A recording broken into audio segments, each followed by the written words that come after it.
Welcome everyone to the Daily Slab for Thursday, February 16th, 2023. I'm Nate, and I'm here with your sports card rundown. If you like this video, please click the like and the subscribe button. It helps us get this video out to more card collectors like yourselves. Alright, let's start off with a little Thursday trivia. This question's a little bit long-winded, so bear with me as I read it. These two power-hitting outfielders both had weird statistical patterns in their careers. One had a 4-season stretch in which he ended with 40 home runs each season. The other had a 4-season stretch where he ended with a .247 batting average each season.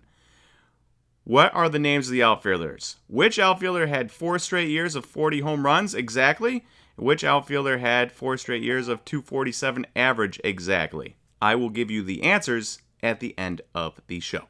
Next up is our Instagram post of the day, and there have been some crazy sales of Series 1. We just covered yesterday the checklist. Well, today, let's cover some sales. They've been pretty crazy. We have a silver pack Michael Harris auto selling for $800. $800. That's insane. You can get a Bowman Chrome First for cheaper than that. Gunnar Henderson Topps Black auto, $600. A silver pack orange of Miguel Vargas, $350. And the most ridiculous one, I think, a green foil or green ice, however you want to say it, Riley Green, number to 499, selling for $225. Of course, we all know what this means. It means people are crazy. They have to be first, and they have to buy the cards they see first. If you have money and you don't care, and you see a Riley Green, sure, spend $225 on it. It's your money, you can do what you want. But if you're buying it for an investment standpoint, we all know this, but it bears worth repeating. Take your time. Let there be more cards out before you buy, because this Riley Green specifically, I wouldn't be shocked if it's $100 in 2 weeks. Or less. And yet we've got $225 here. The Michael Harris, $800. I wouldn't be shocked if that's $300, $200. So if you have the money and you just don't care, more power to you. If you do have the money, and I know you know this if you're watching this, but it helps to see prices anyways, just because sometimes we all fall prey to the old, well, maybe I'll just buy one early and just get it over with. Not the best case, and these Series 1 prices are a reason why.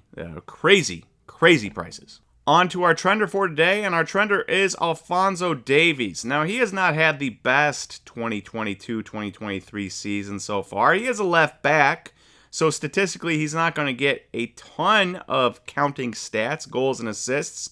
But still, despite not being able to get a ton in Champions League and in the Bundesliga combined, he's played 22 matches. He has 2 assists, maybe even 3 assists, 0 goals before the other day in his Champions League match.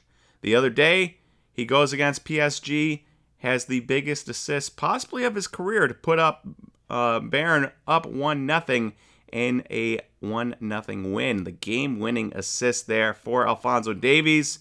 And so the question is, will this kind of propel him forward to a better 2022-2023? Because as of right now, his prices, well, they've dropped significantly. In the last 3 months, we're talking about his Optic Base PSA 10 from 2018.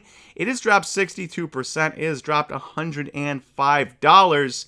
And so hopefully, this assist in one of the biggest games of his year will kind of propel him forward to a point where he's starting to get a little bit more statistics and a little bit more love in the hobby, but we will have to wait and see. Obviously, this is only one game, and we need it to become a habit.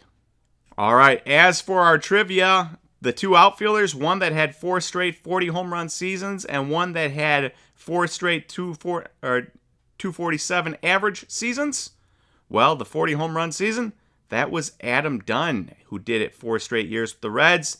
And the 247 average, that was Chris Davis, who did it 4 straight years, I believe, with the Brewers and then the Athletics. I think he might have had his first 247 average with the Brewers before doing it 3 straight years with the Athletics. But don't quote me on that.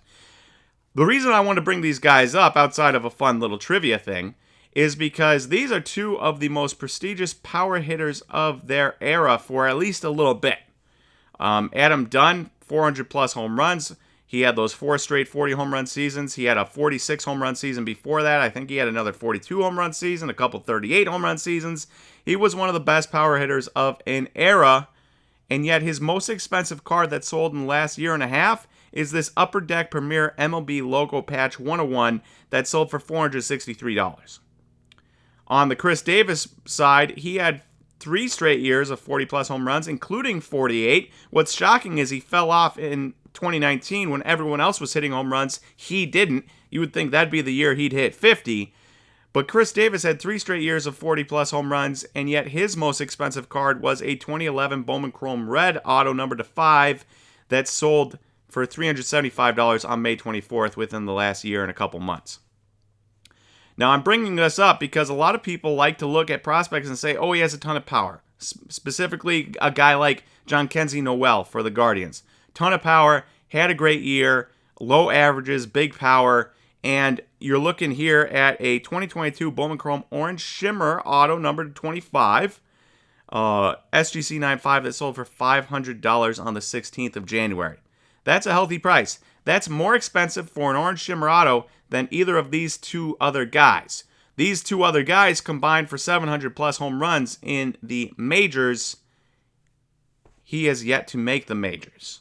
And yet people are paying more for his cards than these guys who were prestigious power hitters before him.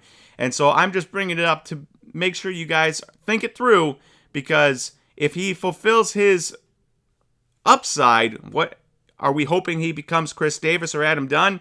Because if so, he's already passed him in price. There's not much upside there. Let me know what you think about this. Let me know if you agree. I get that what have you done for me lately? Chris Davis and Adam Dunn haven't done anything lately. But, again, when looking at what power only guys did in the past and what their prices are doing now, and then looking at what power only guys are doing in the minors and looking at their prices, it's just kind of crazy to me. All right, thank you everyone for watching today's Daily Slab, and I will talk to you guys on Friday for the next Daily Slab. See you, everyone.